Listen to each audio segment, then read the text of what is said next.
Alright guys, I shaded this black, so and I turned on my hidden lines, and you're going to see why. I want to make it easy for me to grab the edges to fill it. And instead of having to flip them and rotate them around to grab the edges, I can just show my hidden lines and grab the hidden lines. Alright, your challenge was to see if you can make these fillets using a 1/2 inch end mill and an 1/8 inch radius. So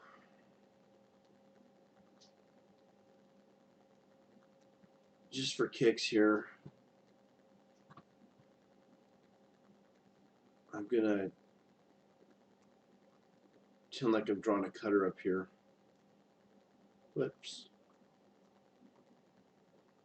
So side profile of a 1 inch end mill is going to be something like this. Okay, so this is a cutter. It's going to come in here, come down here and cut this out. The 1 inch cutter means that the constraint here is 1 inch. If the cutter is a 1 inch, that means the radius it's going to have is going to be a 1/2 inch.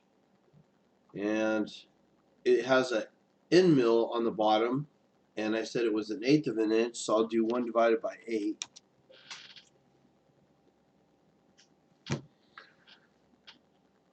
That 1/8 inch radius,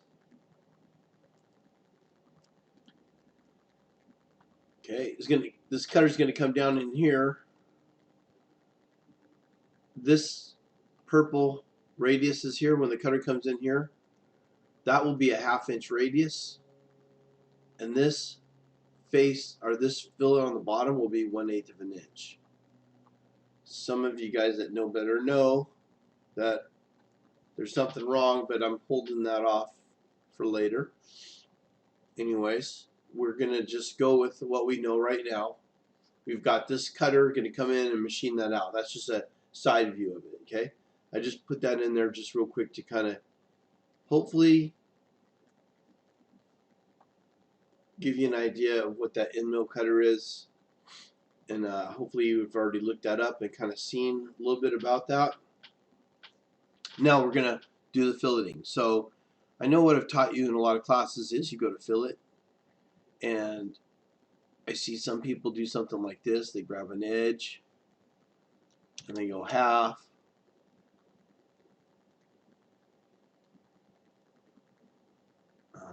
What did I must have done something weird here. 1/2 inch. Okay. And then they put in another fillet at a 1/2 inch. And another one a 1/2 inch.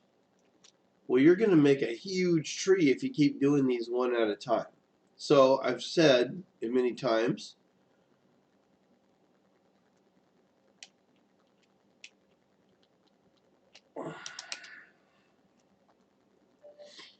instead of adding a bunch of fillets, if you've got a fillet already there, double click on it and it pretends like you didn't say okay yet.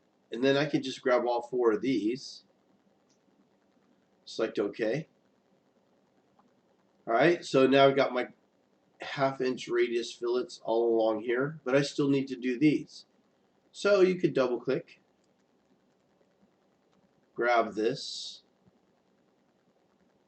one, and this one, and this one, and select OK.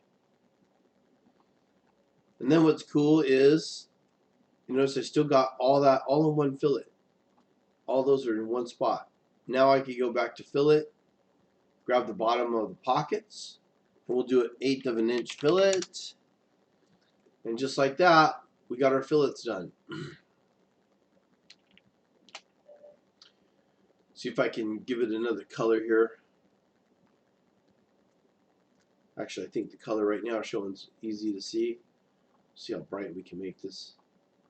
Alright, got my Pittsburgh colors in there. I didn't mean to do that, but there's your fillets. And You got your 1/2 inch and 1/8 inch there, and it all looks good. I see a lot of CAN demos where they do things and they don't show problems when you go to modify stuff. I would open up this tree and say, this is a rookie that did this. This is not a good technique. So, if you want to see a good technique, I'll tell you, we'll say the bad technique was a Pittsburgh Steelers style, because we're coming from Seattle. The Seahawks colors will be how we do this right on the next one. So this is not a good technique. I see a lot of people do this too, but it's a lot better than doing them all one at a time, I would say that. Anyways, let's go to the next video to see how I would really do this.